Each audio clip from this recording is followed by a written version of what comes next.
Up.mp4.com.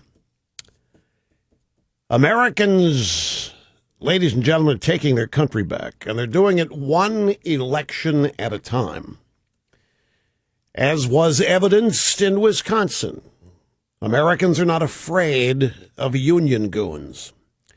They're not impressed with slow jam and preezy. They aren't intimidated by the media anymore. From reconfirming the meaning of marriage, to showing support for a great Wisconsin governor, to humiliating a sitting Democrat president with a huge turnout for a convicted felon, voters demonstrated the power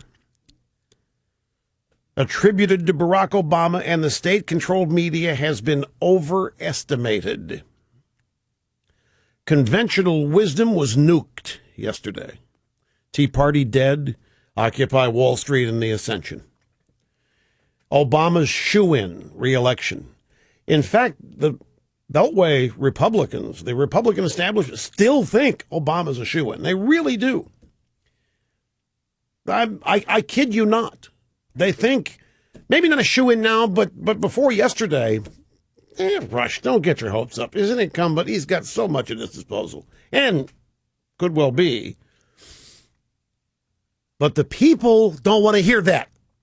The people of this country are not going to allow themselves to be dispirited with phony polls, inaccurate reporting. They're not going to be influenced by photo ops with George Clooney being $5 trillion in debt, new debt, given to us by Obama. That trumps photo ops with George Clooney. Years of 8.5+ unemployment now trumps the preezy, slow jam in the news with Jimmy Fallon. Out of work college graduates. They're snapping out of their hope and change trance. And they realize all they're getting is insurmountable student loan debt, not jobs. The voters are continuing to tune out the drive-by media in greater numbers. Talk radio, the internet, Fox News. And the people of this country know what's at stake. They know failure when they see it. They know disaster when they see it. And they know how to stop it. And they fully intend to. Last night was a significant aftershock of the 2010 electoral earthquake that rocked the Democrat Party. The Tea Party's not dead. 2010 was a warm-up. The Tea Party's moved on from a protest movement to an active, vibrant grassroots movement that knows how to nominate the right people and then get them elected. And that is sending shivers of fear down the spines of professional Democrats, their consultants, elected officials, and people in the media. Democrats are voting against President Obama. Democrats are distancing themselves from failure. The cult of personality, the cult of celebrity that this White House has attempted to mine, is being overwhelmed by the sting of reality. People's homes having no value, people's jobs paying nothing, people not being able to get jobs, no economic growth, moratoriums on drilling for oil, roadblocks on pipelines that would bring oil, which would cheapen energy prices, a tax on existing conventional energy sources. The American people want no part of it. The American people don't hate fossil fuels. Barack Obama might. The American people don't, and he has not been able to convince them to. The American people are not going to settle for 8.1% unemployment. The American people aren't going to settle for 7% unemployment.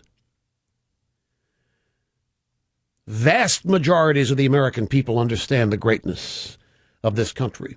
Vast majorities of the American people understand, and listen to me carefully here, when this nation is on the right track, there's none better. When this nation is on the right track, there's no end to opportunity. When this nation is on the right track, there's no end to prosperity, economic, educational opportunity, better than anywhere in the world. But this country isn't on track, and the American people know it, and they want it back on track. They don't want this new direction. They don't want this fundamental transformation of America. They don't want a silly, impossible socialist utopia. They want reality. They want an acknowledgement of the greatness of this country, not somebody who's embarrassed of it or who doesn't like it or thinks it's immoral or unjust. American people, vast majorities, are very, very angry to hear their country described this way. They're very angry to sense that a Democrat Party looks at this country as unjust and immoral. They are sick and tired of phony race stories, from the Duke lacrosse case to Trayvon Martin. They are sick and tired of being lied to in the media. They are sick and tired of big things, medium-sized things, and small things. They don't want to be told that a snail darter is more important than they are. They don't want to be told that they can't buy light bulbs that they've always bought. They don't want to be told they're destroying the planet when they know they're not, when they know that's a hoax. They don't want to be forced to have to buy $50 light bulbs. They're sick and tired of being told they can't have salt or trans fat in their foods. They don't think that dietary decisions ought to come from a garden in the Oval Office. They don't think a woman who has had no experience in the food business should have any business telling any of us what we should or shouldn't eat, particularly when they see her husband chowing down on stuff she disapproves of when she's not around. The American people do not want Obamacare, and that's been the case since before it was signed into law. The American people don't want Obamacare. We don't hate fossil fuels. We don't hate oil. We don't hate big CEOs and executives. We don't want to punish success. We want to emulate it. We want success for as many people as possible. We're sick and tired of elected officials at the highest levels trying to divide the people of this country, particularly along racial lines. I think the American people in significant majorities are sick and tired of every effort the Democrat Party makes to divide this country, be it on racial lines, sexual orientation lines, gender lines, and you name it, they've had it. But Mr. Limbaugh, if you think that, then why did they send people like Dick Lugar packing it? Dick Lugar was all about compromise. No, Dick Lugar was not about Dick Lugar was about letting Democrats win. Republican voters are sick of Republicans letting Democrats win under the guise that this is how compromise takes place, or this is how we get along.